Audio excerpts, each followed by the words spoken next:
welcome to our first video of IPC Law of Crimes on Logical। इस video में हम लोग deal करने वाले हैं extent and operation of IPC section 2, section 3, section 4 and elements and meaning of crime. So सबसे पहले start करते हैं extent and operation of IPC। IPC or the Indian Penal Code was passed in the year of 1860.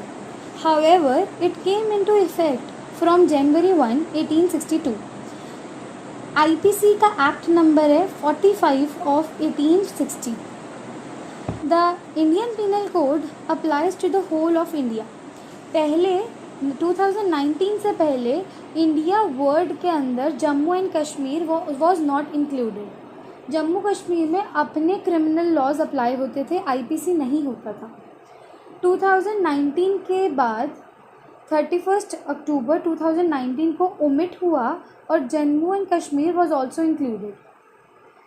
The IPC contains 23 chapters and 511 sections. Before the IPC, the Mohammedan criminal law was applied to both Mohammedans and Hindus of India.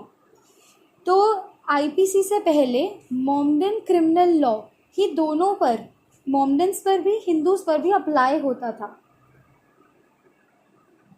Now we'll discuss section 2 of IPC that talks about punishment of offences committed within India. Every person shall be liable to punishment under this code and not otherwise for act or omission contrary to the provisions thereof of which he shall be guilty within India। ये बहुत simple section है जो कि सिर्फ ये बताता है कि अगर कोई भी पर्सन कोई भी प्रोविज़न के या तो अगेंस्ट कोई काम करता है या अगेंस्ट कोई काम नहीं करता, तो अगर वो प्रोविज़न इंडिया के हिसाब से और अगर वो बंदा पर्सन इंडिया में रहता है तो वो बंदा लायबल होगा पनिशमेंट के लिए।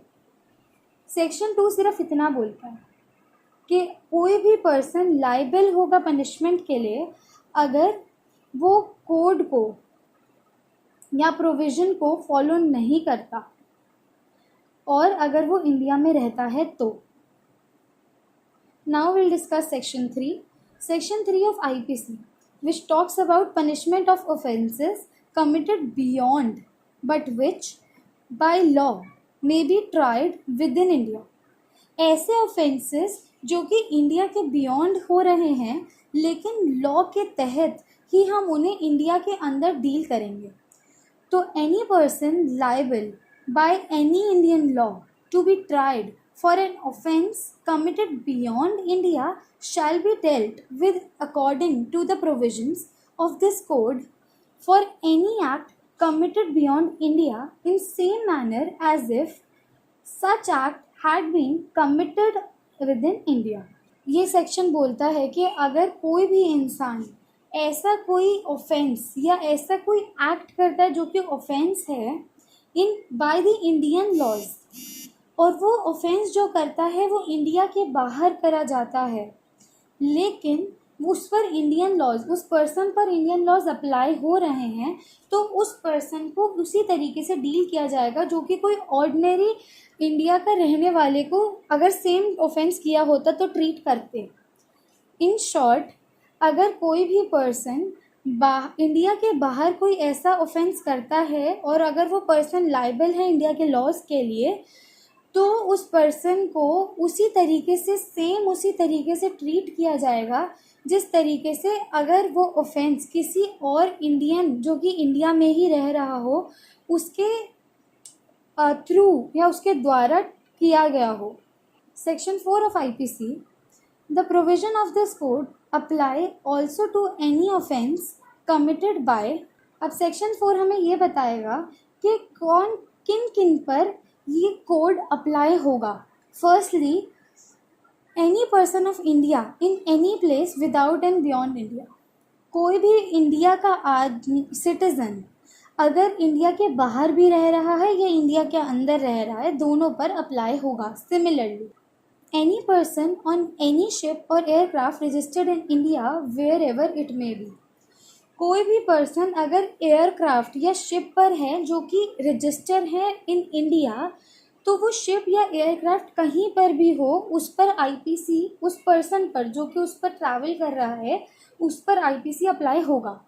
Any person in any place without and beyond India committing offense targeting a computer resource located in India.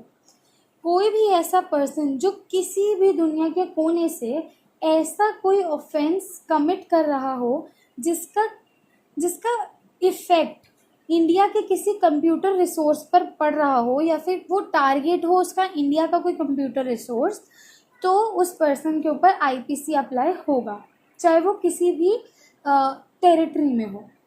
अब हम इसके एक्सप्लेनेशन रीड करते हैं. तो इसकी एक्सप्लेनेशन कहती है कि अगर कोई भी ऑफेंस या फिर कोई भी एक्ट ऐसा एक्ट है जो कि पनिशेबल है इंडियन कोड के हिसाब से, that is Indian penal code के हिसाब से अगर पनिशेबल है, और अगर इंडिया में किया गया होता तो हम उसको पनिशमेंट देते, तो अगर वो बाहर भी किया गया है इंडिया की टेरिटरी से बाहर तो भी हम उसको पनिशमेंट देंगे. इसका ऑफेंस का मतलब यहाँ पर यही है कि it includes every act committed outside India which if may committed in India would be punishable under this code.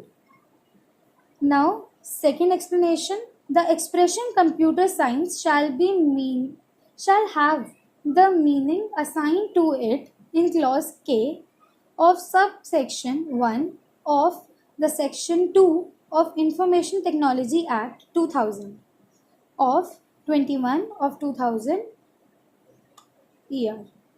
Now we will be dealing with the meaning of the crime. तो IPC में crime, IPC या किसी भी criminal law में crime word का मतलब नहीं दिया हो, हमें मतलब मिलता है ऑफेंस का. ऑफेंस वर्ड यूज़ हुआ है इन प्लेस ऑफ क्राइम. तो ऑफेंस की डेफिनेशन है सेक्शन 40 में, जो कि बोलता है any act punishable by code is offence. कोई भी एक्ट जो कि बाय कोड या बाय लॉज और by procedure is punishable, it will be considered as offence. And offence takes place in two ways, either by commission of an act और by omission of an act. Commission of omission से यहाँ पर ये मतलब है कि या तो तुम वो एक्ट कर रहे हो जो कि लॉ के अगेंस्ट है, या फिर तुम वो एक्ट नहीं कर रहे हो जो कि लॉ ने तुम्हें कहा है करने को, तो भी तुम लॉ के अगेंस्ट जा रहे हो. मतलब कैसे भी अगर तुम लॉ के अगेंस्ट जाते हो, ईदर बाय कमीशन मतलब ईदर बाय डूइंग, और either by omission. Omission means not doing, मतलब अगर आप कोई भी एक्ट करते हैं जो कि लॉ के खिलाफ है तो भी आप ऑफेंस कर रहे हैं, और अगर आप वो एक्ट नहीं करते कि जो लॉ आपको कह रहा है तो भी आप लॉ के खिलाफ जा रहे हैं और तो भी आप ऑफेंस कर रहे हैं. तो this is the meaning of commission और omission. And in India both commission and omission are offence. When a crime is done, any member of the public can institute proceedings against the person accused of the offense. Only in certain exceptional cases, the person concerned alone can institute the criminal proceedings. For example, crimes including matrimonial cases, dowry cases, defamation, etc.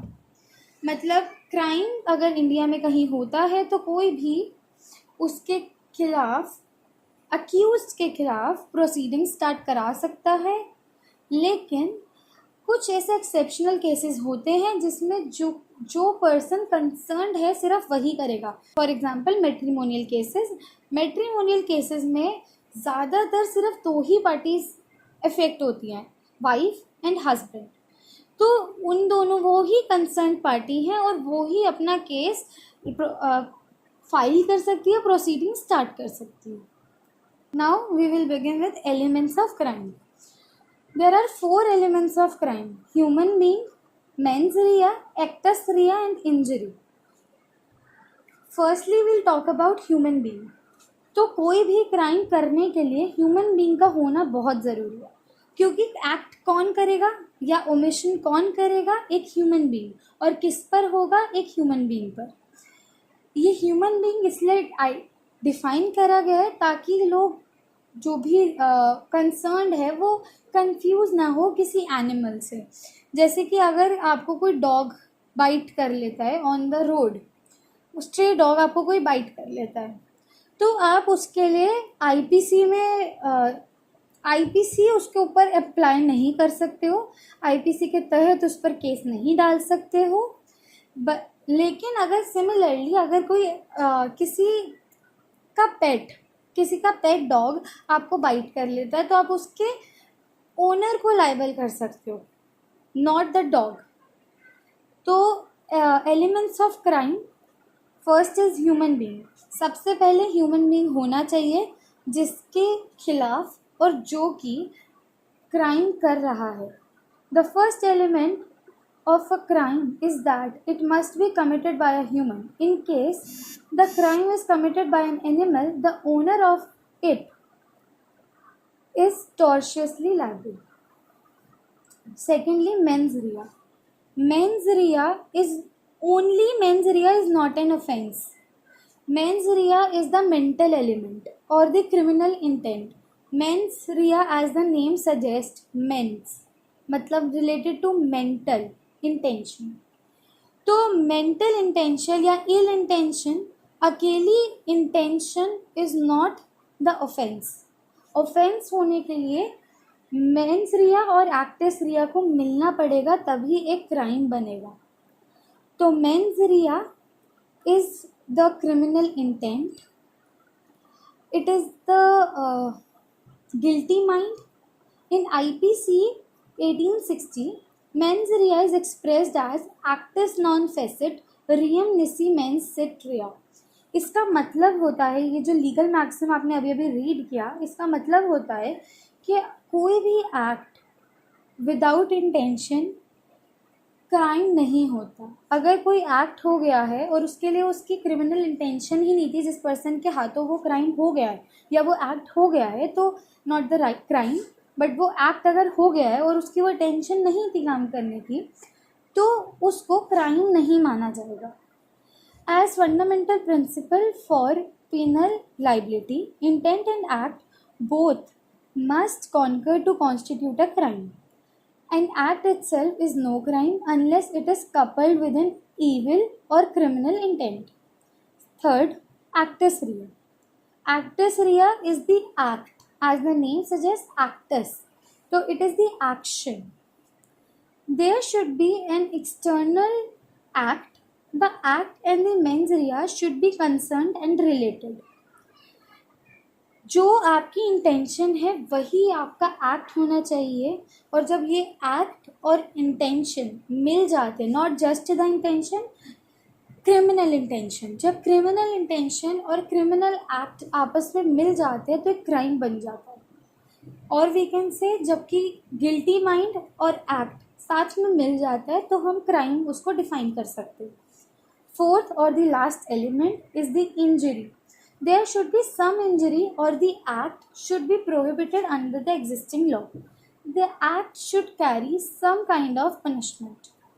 Injury होना चाहिए एक human being को, जो जब हमने first element पढ़ा human being को injury होना चाहिए जिसकी वजह से आप उसे आईपीसी के तहत लायबल ठहराएंगे।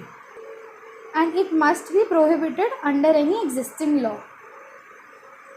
ऐसा नहीं आपको इंजरी हो गई और वो किसी लॉ के अंडर आपका प्रोहिबिटेड ही नहीं है तो आप लायबल नहीं कर सकते। लायबल सिर्फ तभी होगा जब वो प्रोहिबिटेड है। Thank you for watching. If you like the video please share it, subscribe to our channel, and this is our first video on IPC. Hope you like it and keep supporting. We'll be posting new videos as soon as possible. Thank you.